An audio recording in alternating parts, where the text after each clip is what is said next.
Hello, everybody, and welcome to the November 11th Crow's Corner. Today we've got Mike1UP as a guest speaker, and he's going to be going over some leveling tips and tricks. He was the first person to make it to level 100 on the North American server, so congratulations, Mike. He did it free to play, except for the battle pass. He did get the battle pass, but that's about $5 a month if you spread it out, and he did it without any mitigation pets. So without any experienced mitigation pets, he didn't know about that trick at the time. So he grinded it out, and he was still the first one to 100. So he knows a thing or two about leveling. We're also going to go over how you get two ominous affixes onto an item and how you get two restless affixes onto an item. So I know that's a big thing for everybody right now. We went over it in the last Crow's Corner, but people are still asking about it. So we're going to go over it one more time. Another thing people are still asking about is which items are going to be quote unquote legacy items and how that's going to work. So we're going to go over that another time as well.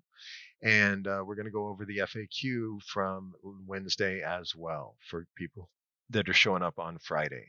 So for here, we're going to go ahead and look at our forms questions that were submitted over the forum over the last couple of days. And you can find that form in the Crow's Corner channel. You just go to the Crow's Corner channel in Discord and scroll up a bit, and there's several posts that have the link to the Crow's Corner forum.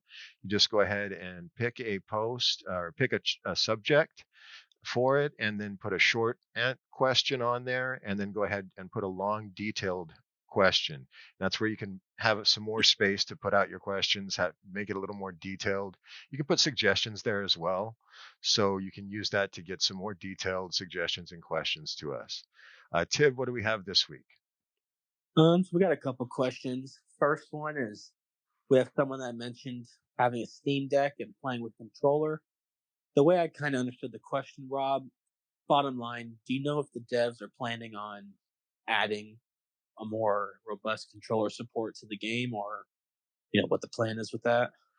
Yeah, and when you asked me the question, it seemed like the way that the mouse is working with controllers kind of makes it a little bit awkward for the fast moving skills and things like that. And I think that's probably one of the things that may be stumping the devs is how to get that working when it's an easily controlled mouse game. How do you make that into an easily controlled controller game? So that may be one of the things that they're working on before they actually put that controller support out there. And that may be one of the delays. I know controller support is planned, but I know that they're not doing anything until they really feel it's right. So that could be one of the hurdles for it. That's really all the information I have about that. Who was that one Okay, from? that was from Hoshu. I'm probably saying that wrong. Hoshu, Hoshu, probably. I might be saying that wrong, but I can type it in the I'll type it in the crow's corner so you can see who typed it. Okay, so this is the person that asked it. If they want any more clarification, please type in the crow's corner chat and we'll try to answer your clarification question. All right, but in the meantime, we'll move on to the next question. Um, they mentioned this next person mentioned how seasonal items they were discussed how to be balanced last crow's corner. They want to know about the hero traits. Is there going to be balancing every season? Is there going to be tuning? Because they're worried that new characters might be too strong to give that fun factor and then tone down in the next season. I'm just curious if you have any, if you know anything about that, Rob. They're not going to be nerfed because they're seasonal mechanics. So the quote unquote legacy items that we're going to talk about are being nerfed because they're kind of exclusive to this season. And that's the reason that they're being toned down. Has nothing to do with balance issues, has nothing to do with anything relating to balance. So those are being toned down specifically because that's what makes them a legacy type item, is because they're being toned down a little bit but staying in the game. So their mechanics are staying in the game, right? So as far as balancing the hero traits, that has nothing to do with them being in a certain season. So if they get balanced, it's purely because they need some balance, just the same way that Rayhan might need some balance, regular Rayhan or regular Gemma or regular Carino. It's not going to be because, oh, they were overtuned this season on purpose and just so they could be nerfed next season. No. Okay. And who In is that that case, from? that was from Celux, Sylux, Oh, he and always he gives actually, me a tough one. yeah, and he's got a second one, or they got a second one for you too. They prefaced it by saying this might be a question for the devs, but they're asking if there's any plans to add an API for tool creators to pull a character's gear or talents from the API to use in the third party planner tools that we have. All I can say is that there is talks in the works of trying to get the wizards, the math wizards, and the behind the scenes wizards. Those aren't the devs that I talk to. There's a talk of trying to get those people in contact with some of the guys that do the Torchlight helper and trying to get them in contact with each other the same way that I get in contact with kind of the community content devs and the devs that can get answers about where the game's going and things like that. Trying to, I'm trying to work on getting them connected on the same level that I'm connected to the devs that I get these answers from. So hopefully that will help kind of move that process along. As of now, we don't have anybody that really knows what an API is like me. I happen to because it was explained to my dummy self by those wizards over at Torchlight Helper, but I wouldn't have known what an API was or even to ask for it before that, you know? So right now, we need the wizards to talk to the wizards, and that's what's kind of being worked on right now. I hope that answers your question, Silex. Does it? Something like some. We'll see. We'll see if he types in. But in the meantime, while we wait for a response on that one, we have one more question, Rob, for you. This was asked by Fringe, and they're saying they're not sure what all has been discussed about guilds, but they are with the possible implementation of guilds in the future.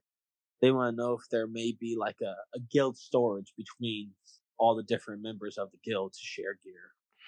I can answer that with a definitive no, there will not be, because that would be just as conducive to real money trading as it would be to be able to directly trade in the auction house or directly trade with a friend. So because that mechanic is in there to try and stop real money trading, that they will not introduce that inside guilds. Now, I'm hoping that they will introduce party trading where you can at least trade items between drops in the party that you're playing with, only in the drops that happen in that map you're playing with them on. That's something that I am pushing for you guys and for myself. I'm a player too. So I will continue to push for that. I don't have any news on that, but I know that guild trading will not happen. You know, another question for you, Rob. I guess this is kind of a question for me, and I know you probably may not have an answer on it since we're still potentially way out on it, since we don't know when it'll come. But do you have any idea what the co-op will look like, or is it still totally unknown as of this moment? If you scour the web out there, there are videos of co-op existing. That's all I can say really is there are videos of co-op existing because I found them, and it looks pretty fast paced and pretty gnarly. It looks good. It looks pretty fast paced, and it looks like four people destroying a map.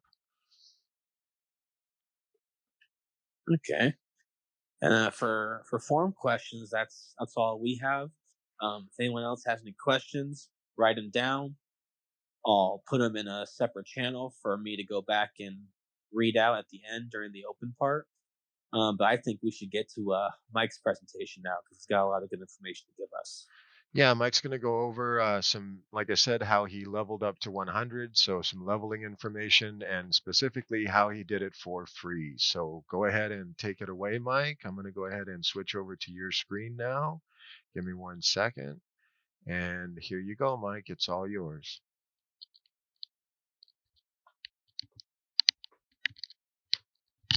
All right, you're on, Mike.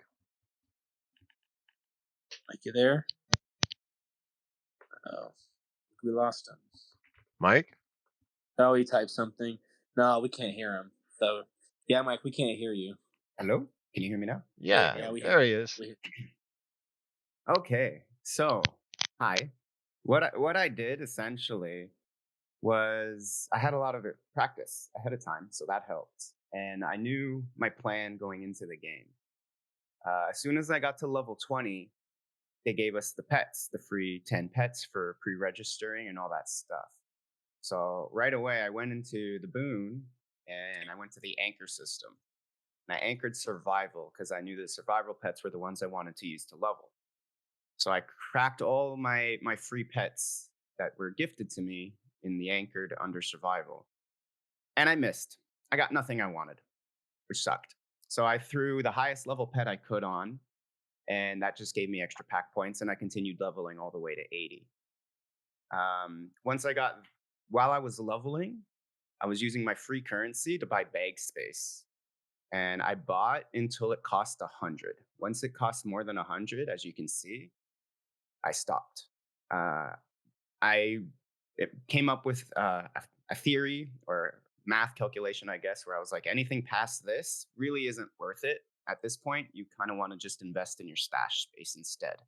But while I was leveling, having those extra bag slots saved me time from having to go to town or empty my bags or destroy stuff. Going into your bags is just a waste of time.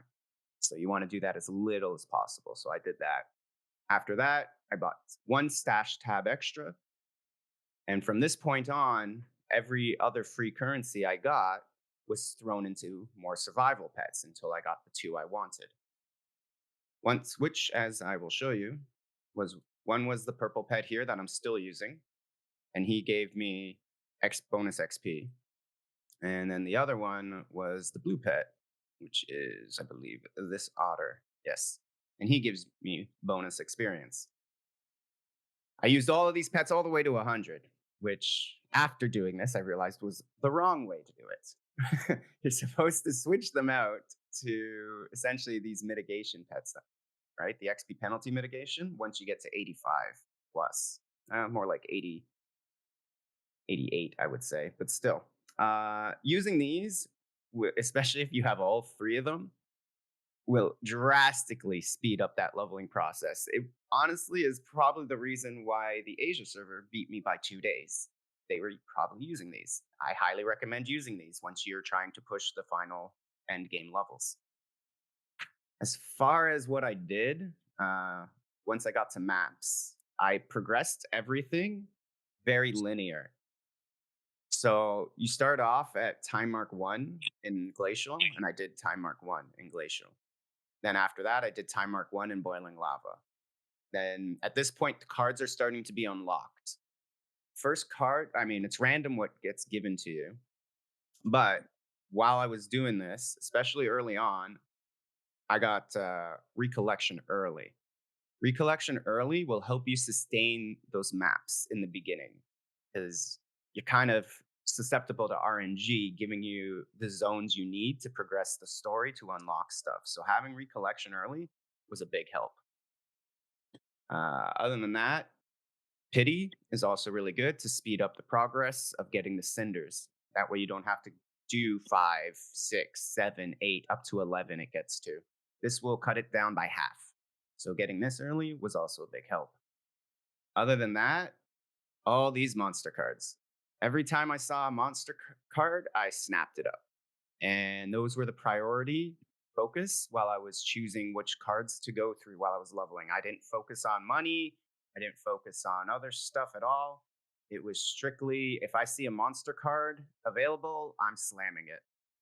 I there's really I don't have the numbers and I'm sure they're out there now, but at the time I didn't. But I came up with a formula that I was working with that The value of a normal monster, as far as experience goes, is valued at 1. A blue monster is valued at 2. And a yellow monster is valued at 3. So to determine which card is better, well, this has 22 points, and this one would have 10. So I would pick this one first. Whereas if we went up to here, this has over 21 plus 7. This is 28 points. So this one would be better. So that's how I came up with that. I'll put together a deck for you as to show you what I used. Essentially, it was all of these.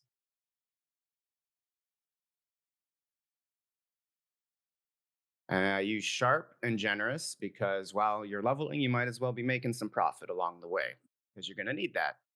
So I threw those in there. Eventually, I got to the point where I no longer needed recollection, so I didn't use it anymore. The maps were sustaining themselves. This is closer to the 85 to 100 push. I had infinite maps by this point, did not have a problem. We got rid of it. I used Fearless the whole way through as well. As soon as I picked it up, I started using it. And the reason for that is having God of War in your stage, Trial of War in your stage gives you huge map clearing speed. It also increases my Whirlwind's AoE radius. So now I can fully clear the full screen without having to jump back and forth to the mob packs. I'm moving faster, I'm dealing more damage. It equals more experience. So having that in there as much as possible was great. Finally, at this point, because now I'm grinding experience. So I stopped fighting bosses at a point. Not because the bosses were difficult, not because I couldn't kill them, mainly because I didn't need anything from them anymore. And they take time. And if anything was going to be able to kill me, it's the bosses. So it was just better to avoid them. So I got rid of pity. The final thing I put in was honest. And the reason we used honest is to change the rounds from 5 to 4. Because sometimes you get dealt all of your from 5 to 8. And you get dealt all your monster cards, and they all last for 5 rounds. So if it only lasted 5 rounds, the last card you use, you don't get value out of.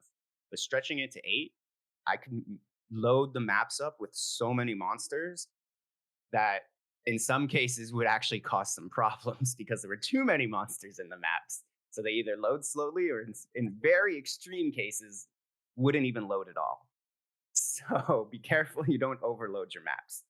But this was essentially the leveling deck that I used. So we'll just lock that in there for now. Once you're leveling, once I'm grinding, especially once you get to the higher levels, I didn't start using my compasses until around 99. Now, part of this was because I didn't know about the mitigation pets. So I was going under the assumption and the plan I had that 99 to 100 was going to take forever based on my test experience. And it did take forever. Now, if you're using the mitigation pets, you might be able to start using compasses at 98 and sustain them all the way through. But I waited till 99. Once I got to 99, I started loading anything that had monsters into it. Let's see if I can find them. Yeah, no. So 15 more rare monsters. I don't have any of the good ones. There's like 30. There's a big one for normal monsters. There's a big one for magic monsters. Essentially anything that said monsters on compass, I threw in there. With that as well, triple seeds. Throwing in 3 seeds would equal more Dark Surge waves. I spawn them at the end on top of the boss. So I'm going to say at the end of the map, instead of getting maybe 10 waves, I can get all the way up to 16 waves. And those waves give you more experience, more monsters. You're in the map anyway, might as well kill them. So seeds were a big help, and all the monster compasses were a big help. And yeah, other than that, don't die. Dying is the worst thing you can do when you're trying to get to 100. 10% is a big deal.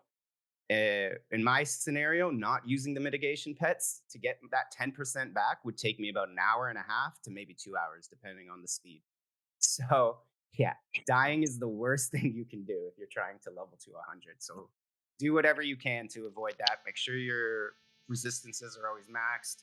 Make sure you got good defensive layers. It's a lot easier on Ren than it is on other classes. I understand this, but that's essentially your goal, is to get into a comfortable spot where you're safe and you know you won't die. You need to. I did not do any travelers. I did not do any watchers. I think I might have done the boiling lava one because he's kind of a joke and he's really easy. So I might have just done him. But to be frank, I'm pretty sure I skipped him just because he's a huge time sink because he's got immune phases that you got to sit through. So it was just better to blast through all the mats. And yeah, that's essentially what I did. Um, I'm willing to answer questions if anyone has them on that. Do you have, or excuse me, do you have any tips for like items that you use along the way and getting before you start getting flame elementium? When you do start getting flame elementium, anything on that was your free to play, Mike? Yeah, well, I don't think you can buy it for free to play anyway, No, but you can't. But I mean, just not having the advantage of any, buying any gathering pets or, getting any gathering pets that in that manner that you don't have those drops and don't have the exact pets you want. Because really, that's all you can really buy. I'll be honest, I was just kind of picking stuff off the ground. I didn't craft anything until tier 7, at which point I started crafting a various selection of axes. And everyone, as you can see, they're not great. They're all like kind of janky. Um, they're not amazing, but they were enough to get the job done. And I didn't have money. And coming into town, trying to play the auction house, going in here, looking for stuff, listing stuff. It's an EXP loss. The longer you spend doing this, the slower you're gonna level. So I ignored it and I just made my own stuff. Um, like I was wearing this helmet all the way to 100. It's not very good, but it had all the resistances and life I needed, so I was happy. So what you're As far, Oh, I'm sorry, I didn't mean to interrupt. But it sounds like what you're saying is if you just kind of play the game and just kind of roll with it and just kind of put together things as they're meant to be put together and pick things up and grind and grind and grind, that you'll get there. And you don't need a meta build and you don't need a super pet and you don't need this or that. It sounds like that's what you're saying. yeah, that's 100% what I'm saying. I leveled with level 1 pets. They were not helping me at all, other than experience, which was 3% per node. And to be frank, I was using them wrong. I should have been using other pets to be gaining a lot more experience. So, yeah, the pets are they. I was not reliant on them at all. They were just kind of there. As far as the gear, I didn't have to spend much at all. I did buy Frozen Flame. I bought pretty much the first one I saw on the auction house. So as soon as I saw one on there, I bought it, and I overpaid for it because I knew how I wanted it. I knew it was really strong, and I just didn't want to deal with it. So as soon as I saw one, I bought that, and that was it. I was using this neck I crafted myself. As you can see, it's not very good. It was very budget. All I wanted was the channel energy, and I haven't really changed it since because I'm on a budget. I used this helmet all the way there, also not great. I've used this armor the whole time. I still haven't changed it. Also not very great. These boots, also not very great. So, yes, having better gear is better and it makes you do things faster. But I didn't go that route. I just picked stuff off the ground when I saw like an axe like this that had a decent mod or two on there. I would go and finish it off. And over time, I ended up, this one's better, this one's better. And finally, I got this guy, and he's not even that great, but no ominous crafts, no, Question for hey, you, Mike. Someone here asked a question. They were wondering if you saw a good power jump leveling to 100, or if you started to see diminishing returns on your road to level 100. are you talking about for experience or Power. for my I, power? I power jump, a power in terms of speed of Yes, farming. I don't know, and I can't explain this. And I take this with a grain of salt. This is just strictly my observation. But the higher level I got, the more damage I was dealing, not from talents, not from gear, just from being a higher level. Kind of like if you ever played World of Warcraft, the higher level you get, you can just walk through level 60 mobs, even if they're elites. Like if you go back in time and walk through Molten Core now, you're gonna one shot everything that took 40 people, a week to clear. And I don't know why, and I can't explain it because normally in ARPGs they don't have this system. But yes, as I was getting higher up, monsters were just not hurting me, and I was hurting them more. So I really don't have the reason behind that, but I did notice that. Okay. I got another person asked a question. That was Melty. Asked they're asking stacking cards versus spamming the same map over and over again with the high density. I assume of monsters. What are your thoughts on that? I'll be honest, I was following the cards.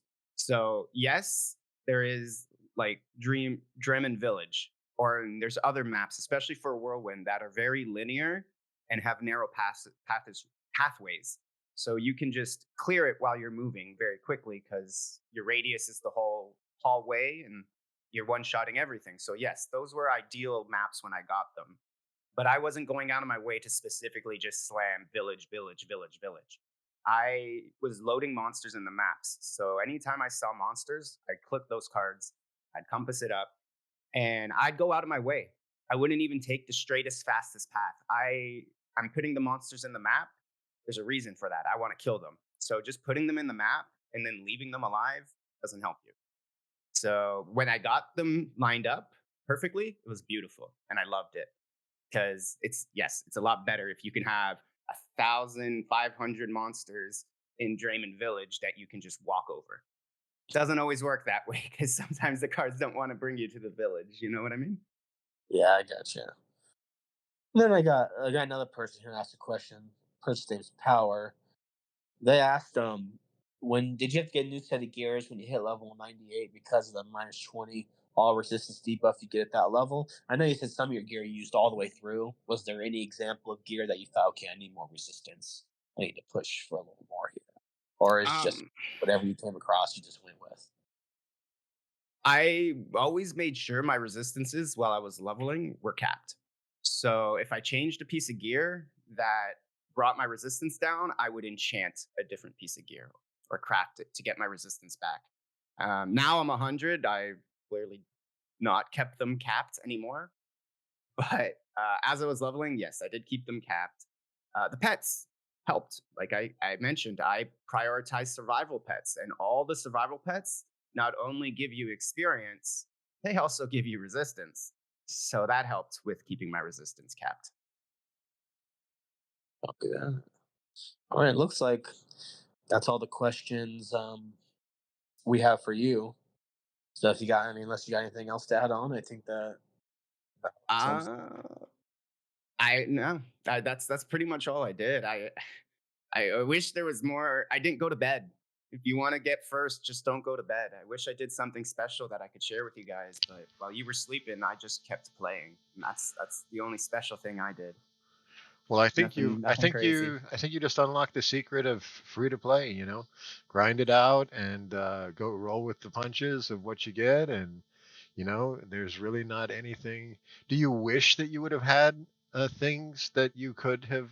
Do you think it would have helped you a lot?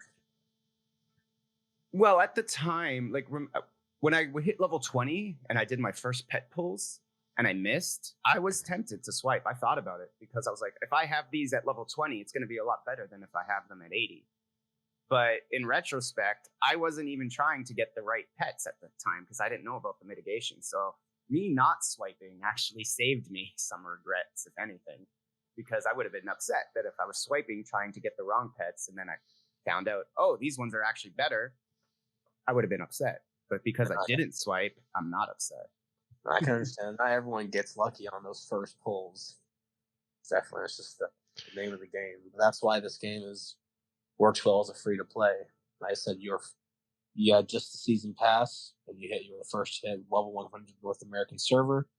It might have been due a little bit to your amount of gameplay, but you also knew the right path to take to make that as easy and painless as possible. Yeah, All right. Well, that helped a lot. thanks for coming on. We appreciate it, man. And it was a real informative talk. So thank you for that. Now we're going to get to the FAQ section, and we'll go over the FAQs. just in case anybody missed them on the last Crow's Corner. And let me pull them up here. The two main questions that everybody is really asking, one of them was not on the FAQ because it's so complicated to answer. And that's how do you get two ominous embers or two restless embers on one piece of gear? And the answer to that is that mechanics are behaving the way they're intended to behave. Now, the devs have not said whether they're going to change that or not. In fact, they've said they have not decided whether they're going to change that or not. So they're aware of it. They're aware of exactly how it works. They're aware of exactly what's going on. And they just have not decided whether or not to change it or not. So they may change it, they may not. And the way that it works is that it's essentially going to replace an existing placeholder. The same way that if you get if you get a gear percentage physical damage on a gray one, you get a gray tier 10 one, and later on you get a tier 5 one, it's guaranteed that it's going to overwrite that gray one, right? It's not going to go into another slot and make two of them. It's going to overwrite that gray one, right? Well, it works the same way with the ominous ember when it has the same affix. So the way that you would get two ominous affixes is you would first craft a piece of gear with regular embers that had the gear physical damage on it. And then you would get it up to 6 affixes so that it had that and it had the gear physical damage. Then you would have to roll an ominous ember that was not gear physical damage and was not replacing the existing regular gear physical damage. So now you're left with one ominous ember that's not gear physical, and you're left with gear physical on the item.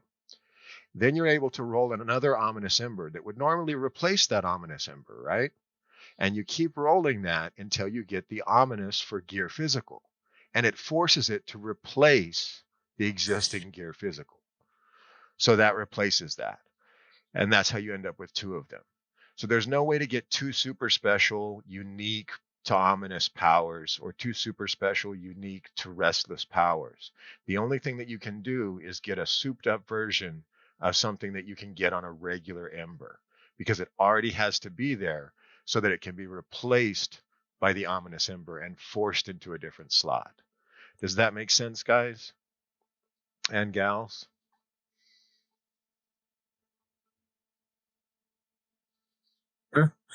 I'll assume yes. Okay, Okay. Ron, I got one or two questions for you, unless you still got some stuff you No, want to cover. I still got some stuff I want to cover. I just wanted to make sure that was clear to everybody. Gotcha. The next big one is the kind of legendary legacy items and how they're going to work. And I'm still getting a lot of questions on those. And the way they're going to work is they're going to be the Uber Keegan items. There's lists of them out there, and you can get them. They're available out there. And just go ahead and look for the Uber Keegan items. And those items are going to come back next season, and they're going to be a little bit weaker in some form or fashion.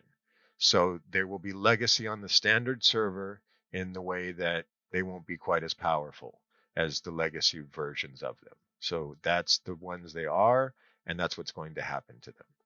The rest of the FAQ questions you can find in the news. They were all pretty basic questions, and they're available in the news posted on November 9th, 2 days ago. At that point, we'll move it on to the other questions that got asked in chat throughout the evening. Do you have any good questions that got asked in chat, Tib? Um, I saw most of the ones we saw. We kind of answered as we went, but I saw one that was worth bringing up. Is someone asked? And they said it's probably more of a question for the devs, but they want to know how monster rarity affects the drops and the XP gained for killing them. We don't have any specific information on that, and the devs have indicated that they're not going to make that exactly available. So it'll forever be a mystery unless you know. And Mike, I That know always I know you had some questions for the open part. you there, Mike? Yeah. I guess follow up to the legacy items. You mentioned that they're going to be toned down. Are they going to be toned down in season 2? And anything that gets brought over to the standard, we'll call it league, will that still remain as is, untouched? Kind of like in PoE. Once they move to standard, even if they're legacy, they still remain in their original form. If you own them in your inventory, as far as I know, they are going to stay as is. And if they drop again, they will be at the lower level. Sweet. I gotta ask, what's up with the Scarlet Axe? Anyone who's been following me knows I've been looking for over 300 hours, and yeah, something I feel is not right with this drop rate. I brought that specific instance up to the developers, and they agreed that something is going on there, as well as with the level 76 items. That's in the FAQ from November 9th and has been moved to a known issue. And known issues are also in the FAQ. Is there a known issue list? Yes, that's what's been reported to the devs in the right proper manner. And when will known issues be fixed?